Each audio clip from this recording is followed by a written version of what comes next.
Yes, people, welcome back to the 1894 for a City versus Liverpool FA Cup semi-final preview. I am sick of talking about Liverpool Football Club these days, but let's get into our thoughts nevertheless. Okay, Joe, we go back to Etihad South, Wembley. We make another appearance at Wembley, and this time we face our recent rivals, if you like, our recent footballing rivals, that is Liverpool. Last week, it's less than a week since we played them. It was a great showdown at the Etihad, but this week it's a different competition. Both teams have had tough games in Europe. They drew with Benfica 3-3, but they go through on the aggregate score. That looked like an interesting game, but we were forced to watch Atletico versus City, which had an interesting last 10-15 minutes, and we went through. So both teams will probably have a changed around starting 11, if you like. And I don't know if, for both teams, this competition is priority. Now, of course, both managers would like to win this trophy because it is a trophy. And come the end of the season, there's no guarantee either team wins the Premier League or the Champions League. So having a trophy in the bank does earn credits for the managers and whatnot. What are your thoughts going into this one? It's kind of a hard one to predict, and it's kind of a hard one to predict as to what mindset each team and manager will take into it.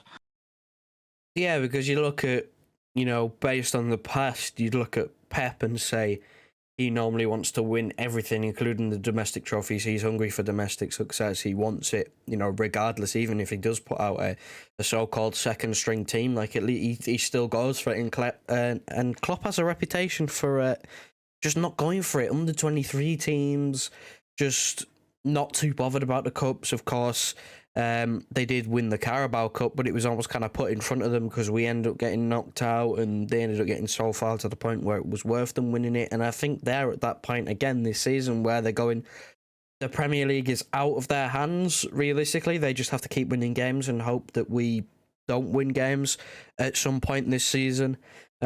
So they're looking at that and going, it's out of their hands. Why not go for an FA Cup as well? Get a domestic cup double. They can still win the Champions League. I think that's the mindset that they're going to take with this. I mean, if you saw their team in midweek, well, yeah, they got a 3-3 draw. They still went through. Their team had, well, to my eyes anyway, from the team that they played against us, multiple rotations. Mane didn't play, Salah didn't play, Trent and Robertson didn't play, Van Dijk didn't play. So, that points to them actually being up for this game and actually wanting to win this game. And of course, there has to be a winner this time out. It can't be another 2-2 draw because it'll go to penalties. So, someone has to win. I've seen Klopp do a lot of whinging to the press recently in the last week or so about fixture congestion and about how many games they have to play and whatnot. Just general crying, and that seems to be a common trait of Jurgen Klopp. When the pressure starts to kick in, towards the business end of the season, every year Klopp starts to cry, the tears start to shed. And the thing is with Klopp, you can't complain about fixture congestion when you're competing for 4 trophies. Like, they've already won the Carabao, fair enough, the Man City trophy, and now they're trying to complete their quadruple through Cup, Champions League and Premier League. Why are you complaining about fixture congestion when you're at the latter stages of every competition? That's what happens when you get to the latter stages of every competition. Fixtures come thick and fast. You never see Pep complaining about it because Pep knows that that's what it takes. If you want to win all the big trophies, you have to fight every single 3 days. And in fairness, we've had this conversation before. We probably benefit most from playing every 3 days. Like, obviously, you will pick up injuries like this weekend, obviously, or for the Liverpool game in Wembley. There won't be any Walker. He obviously did something to his ankle against Atletico. Something similar with Kevin De Bruyne. He won't be available for this game. And I know Phil Foden isn't actually ruled out, but he took a knock against Atletico. Would it be silly to play him against Liverpool and risk further injury? I don't know. But I don't think even Pep, who is someone who likes to challenge for every trophy as hard as possible, Pep always likes to put out his strongest 11 if possible. I don't think even he's crazy enough to put out his best 11 players against Liverpool this weekend. I think Pep will be of the same belief as me, and you can give your thoughts now in a sec, which is that the Brighton game next Wednesday is actually more important than this FA Cup game against Liverpool. It would be nice to beat Liverpool. It would be nice to get to the Cup final and win it. But the fact of the matter is, picking up 3 points each Premier League game, in the grand scheme of things, is more important than the FA Cup, in my opinion, and this fixture. What do you reckon? Yeah, the Premier League is just plain and simply more important than the FA Cup. Like, don't get me wrong, I love the FA Cup. I love any trophy. I'm not going to turn my nose up at any trophy, but at the same time, we're in the driver's seat for the Premier League and, there's that 1 point difference. We win every single game, then we win the trophy. It's as simple as that, and I'd rather focus on that than, do something silly in the FA Cup. I don't want to play, too many players back to back to back. I don't want players playing 4 games in a row every couple of days and picking up more injuries. Like, we're really in it now because obviously Walker and De Bruyne, while injured, it doesn't look too serious, but they still picked up injuries, which is going to keep them out for 1, possibly 2 games. Hopefully not anymore. Like, they still miss a few games. Obviously, Foden takes that knock. He's fine.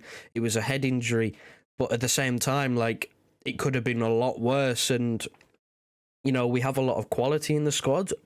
The thing that we lack compared to the other top squads in the Premier League, is numbers. We just don't have the sheer numbers that other teams have. So us picking up injuries is more of a disadvantage. Obviously, Liverpool picked up a lot of injuries last year, and that's kind of where they fell apart. And we've done well considering some of the injuries that we've picked up. Obviously, we have no idea on the availability of someone like Ruben Diaz. He hasn't played any football at all in about 6 weeks. So, it's going to be tough. But if you ask me, if you ask a lot of City fans, I'd say they'd be more than happy to lose this game if they went on to go and win 7 Premier League games and win the league.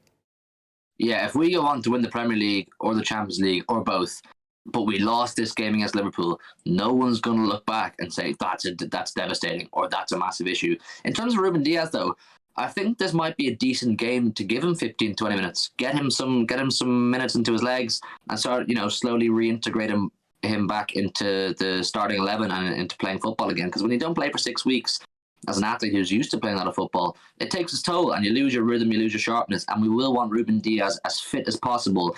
4 games in Molineux coming up, 4 games against West Ham later on in May. And of course, we've got the Champions League semi-final against Real Madrid, so we'll want Ruben Diaz there. And on the thing about squad depth that you touched on, people who clearly don't know Manchester City that well, but they watch a lot of football, love to push this narrative that City have this bottomless pit of world-class players they can choose from. Look at our bench against Atletico the other night. There was 3 or 4 kids there. There's 3 or 4 academy players, followed by Fernandinho of 37, Zinchenko, who plays very little football. Ake, he's good when he's called upon, but he doesn't actually play a huge amount of football. Then you had the likes of Jesus, who is a drop-off in quality, whether you like it or not, from Mahrez. The depth isn't really there. You can say just because we're rich that City have this bottomless pit of players I spoke about. It isn't a thing. It's really not. The depth is certainly not as deep as your Chelseas or your Liverpools, and even United, if they were performing well right now, and let's say they were fighting for the title, their depth would be their biggest asset because they've got loads of players. They're just not obviously working well as a team. So the narrative that City have a deep squad is it's false information, if you ask me. You only have to look at our subs bench every single week. Yes, our starting 11 is generally very, very solid, but the subs bench does not match the quality. So with that much said, speaking on the starting 11, this one was an interesting one for us to pick. We're going to move over to our predicted starting 11 for this game now and see who we chose. Right, we're going to pop up our predicted starting 11 for this game on screen for you to see right now. You'll see it's very much a changed starting 11 to what we saw against Atletico and Liverpool last week. As always, get involved down below in the comments on who you would like to see played this weekend and who you would not like to see. Give us your thoughts on our predicted starting 11. So in goals, we've gone with Zach Steffen. He didn't play all the cup games because he had a bit of an injury a couple months ago, but when fit, obviously Pep likes to give him the Carabao Cup games and the FA Cup games, so it's only natural. And whilst I don't think he's as good as Ederson, because there's not many keepers in the world are, I still think he's more than capable of performing in these high pressure situations. Because he is a good keeper. The defence was kind of a hard one to pick because there is a couple of players we could choose from, and there's a couple of sort of different styles that Pep could go with in this one. But with no Walker, we went for Cancelo, a right back. We decided we'd stick with the same partnership that has been playing all the games so far recently in Stones and Laporte. And then we were kind of caught in two minds of whether we go with Ake and take out Laporte, or Ake and Zinchenko, or else just leave it and put Ake in. So we've gone with Ake at left back, beside Laporte and Stones and Cancelo. But that could be different. You could see Zinchenko start and Ake as well. I think Ake is basically his start to play. It's just how that affects the other players, Joe. I don't know. I mean, who knows? Realistically, at this point, I'd like to, obviously, in different circumstances, I'd like to see Ruben Diaz get a start, but I think it's silly to just throw him in. You don't want him getting injured again just because, just by throwing him in with a lack of football. I would definitely, regardless of the result at the time, I'd definitely give him 10-15 minutes at the end because he just needs any football at all at this point. So, there's not really too much room for change. Obviously, you got Walker, who's injured. Zinchenko's the only real change that I could see, but even then, he's played next to no football. I don't see it in a game against Liverpool, regardless of whether we're going to fully go for it with the team. It's still Liverpool. Like, I just don't see Zinchenko being thrown in at the deep end and having to mark someone like Salah after not playing football. So realistically, this is most likely what Pep will choose. And to be honest, I'm happy with it. It's the best that I think we can go with at the moment, given rotation and obviously few injuries that we've got. So I'm happy to see Stefan get a game. There's a couple of players in here where you go, if they don't play here, then that could potentially be their season over, basically. So yeah, just give Stefan a few minutes here. See, this is his season. If we get through to the next round, he's got one more game. If we go out here, then that's his season, realistically. As I sort of touched on briefly, I think it is a good game, regardless of how the game is going, to put Ruben Diaz on for 15, 20 minutes and just to get those minutes into his legs. Slowly bring him back to playing high-level football. Moving into midfield, as you spoke, there are some players that if they don't play in this game, that's their season over. Fernandinho, we've gone with over Rodri, based on the fact that Rodri's played a huge amount of high-intensity football recently, and Pep will want to give him that little extra break before we go on to Brighton next Wednesday, which is, I think, like I spoke about, more important than this. And Fernandinho, I think this could be his last ever start for the club. If he is to start, I think this could be his last ever start for the club. I think you could see him make cameos in games where we're holding on to a 1-0 or a 2-1, or we're holding on to the win, essentially. You could see Fernandinho come on like he did against Atletico. But in terms of starting 11, this could be the last time you ever see Fernandinho start. And of course, he's capable of doing a good job. He's the leader. He's the captain of the club. So we've gone with him for those reasons. Moving into midfield, due to injuries to De Bruyne, and we didn't really want to pick Foden for the starting 11. We hope he doesn't play because we would like to keep him fresh, and we know he took a little bit of a knock to the head against Atletico. We went with Gundogan. We think he was going to start anyway because he's not played as much football as everybody else. I think we're a bit cornered here, so we chose Bernardo. Like I said, no De Bruyne, completely ruled out, and Foden, I would be reluctant to play, essentially. So there's not really many other options. You could potentially move Grealish into the midfield and move that around a bit, but this is the most obvious one we've gone for. So Bernardo, Gundo, and Fernandinho. Joe, it's still a huge amount of quality in that midfield and a lot of experience too. Yeah, I mean, best of a bad situation. Again, it's, Pep's in this sticky situation where he's got to pick someone who's played a lot of football over the last couple of weeks, whether it be Bernardo, whether it be Foden, or Mahrez, someone like that. He's still got to pick someone because, again, this is where the squad depth comes into it. We have the quality, we just don't have the numbers, so someone has to play again.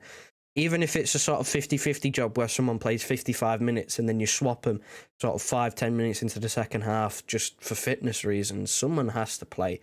And Bernardo is the most suitable to play this game because we're lacking the midfield numbers. He is a midfielder, and out of anybody who can play this amount of minutes at this intensity, it's probably him followed by someone like Foden. But obviously, again, like you said, Foden took the knock, so I think just give him this game off. It's nothing serious that he took, but again, he still took a little bit of a head injury, so you just don't want to risk anything at all. Like you said, Fernandinho, this is probably his last start ever for the club, unless we have the league wrapped up at any point in the foreseeable future, which I don't think we will. But I think this is the last time he'll start a game, unless Rodri picks up an injury or a suspension at any point down the line. I think we will see him again. This won't be the last we see of him, but in terms of starting, I think that's pretty much that. And obviously, Gundogan, happy to see him get some more game time. He's picked up game time in the last few weeks, of course, with the busy schedule, and with De Bruyne being injured, he's going to have to fill that role for however long he's out. So, he's got a big role to fill. Some people are saying around 10 days for De Bruyne, so people are kind of estimating that he'll be back for the Watford game in a couple of weeks' time, which is fine. I mean, the thing with De Bruyne is, yes, he is quite injury prone, and it's a shame because he was coming into great form there, but hopefully this doesn't set him back too much. But nevertheless, this is still a very strong midfield we've got here. It's nothing to be nervous over. I still expect this midfield to do a very good job against Liverpool. All three of these players have played against Liverpool multiple times and know what these fixtures mean. Moving to the front three, these three are very much in a different situation to the midfield. These three should be fairly fresh. Neither Jesus nor Grealish featured against Atletico, even though Grealish had a big impact on the sideline. But Sterling featured. He has a very, very small cameo. And they should all be relatively fresh. None of them really featured properly since the Liverpool game last weekend. So they've essentially had a week off probably. But they've all got a point to prove. I mean, I don't think any of them really fit into our strongest front three. But I think they're all in different stages of their City careers. In my opinion, I've spoken about it before, I think Jesus' time is up at City. I think Grealish is coming into his stride and he's still proving his points and proving to Pep and the fans what he brings to the club. And Sterling, he is fairly reliable in big games. He's been here, he's done it before, and he's fresh. So we've gone with him on the left, Grealish through the middle, and Jesus on the right. But all three of them, you could see playing through the middle at some stage or swapping wings and whatnot. It's a very fluid front three. Joe, I think it's an interesting one. If these three are the ones to take to the pitch against Liverpool, they'll all need to put in big performances if they want to feature in the big games coming up over the next 6-7 weeks. Apart from Jesus, I'd agree with that statement. Yeah, I think whatever he does, I think he's pretty much gone for the big games. To be completely honest, I know he did score against Liverpool and kind of sat me down at that point, but I'm still just not convinced at all with Jesus. I know he's performed in big games before, and again, if he scores a winner or even scores at all at Wembley, then fair enough. I'll keep quiet for the rest of the season, probably. Just let him have his couple of moments, but since the start of the season, sort of first 7 to 10 games of the season, he has fallen off a cliff in terms of performances. He's not producing the same output. He's not performing the same. I don't know what it is. Is it because Mahrez has picked up? Is it because Steven Sterling's picked up? I don't know, but again, I think he is at the end of his City career, especially with the incomings that we're going to have in the summer. I think this could also possibly be his last start as well, realistically. If everyone keeps fit, I don't know how he works his way into the team for big games. Again, I think he's in a similar situation to Fernandinho. It won't be the last we see of him. I think he'll make cameos because he just brings energy to the team, regardless of his end product. He still brings energy to the team. But in terms of starting, again, this could be one of his, if not his last this season. Grealish, I've put him in the middle for this because that's what I want to see. But the way I'm looking at it now, I'm going, if Pep chooses that front three, it will most likely be Sterling through the middle, which is not a sight to see. Obviously, he did score against Liverpool, chalked off for offside. Again, that's very controversial. We still don't know whether it was on or off. We have no idea. We're just going to take it and move on. So, look, he hasn't had too much football. I think he was taken off in the first Madrid game after about 60 minutes, and then same with Liverpool's sort of 60 minutes, and then second Madrid game got sort of 20, 30 minutes at the end. So, again, it'd be nice to see him complete a full 90 minutes and, you know, him to score at Wembley again. He has turned up in big games for us before, so, you know, hopefully he can have a good game. I'm just hoping that it is like it is on screen with Grealish through the middle, but I doubt it. I would like to see Grealish to the middle. I think we haven't seen Grealish to the middle properly for a while, and I think he has developed and grown into the City shirt a little bit more since we last saw him through the middle, and he could possibly provide a bit more of an end product. I saw a quote from him in one of today's reports saying that in training he's always shooting, and people are saying he should shoot for goal more, and he's saying maybe he's just not a selfish enough player. So maybe that is something he's going to take on board, and we might see some proper attempts at goal from Grealish, and who knows what they'll bring to the team. Hopefully plenty of goals. I think it's still a very strong starting 11. It's nothing to be going, oh, they're going to run us over with. It's a very strong starting 11, and every player on the pitch has got a different reason as to why they need to perform well, and then they've all got the common reason that they want to win a trophy. So before we wrap it up, we're going to do our score predictions. Joe, score prediction for this one. Obviously, our last couple of encounters with Liverpool have ended in stalemate draws or 2-2 draws. What do you think about this one? There can't be a loser, there can't be a draw. No, there can't be a draw. I'm going to go for, I think possibly for the first time ever, I think it's going to end 1-1 and go to penalties, and I think City will win on penalties. That's my prediction. I think 1-1 after the 90 minutes, stays 1-1 after extra time, and then City win it on penalties and go to the final. We do not need a penalty shootout after the week we've just had. We do not need a penalty shootout. So Joe's saying 1-1 and City will win it on penalties and go to the final. I'm going to say a 2-1 City after extra time, and I'm backing a Jack Grealish goal once again. It's going to happen. Trust me, it's coming sometime soon. 2-1 from me. A penalty shootout win for City. Get down below in the comments for your say. Give us your score prediction and let us know what you think on the overall game. It's going to be an interesting one. and we're very much looking forward to it. Leave a like in the video if you would, it helps us massively, and of course subscribe if you're new, and we'll see you after the match with a review, and hopefully a positive one, and we can look forward to another trip to Wembley for a cup final. Good night and God bless.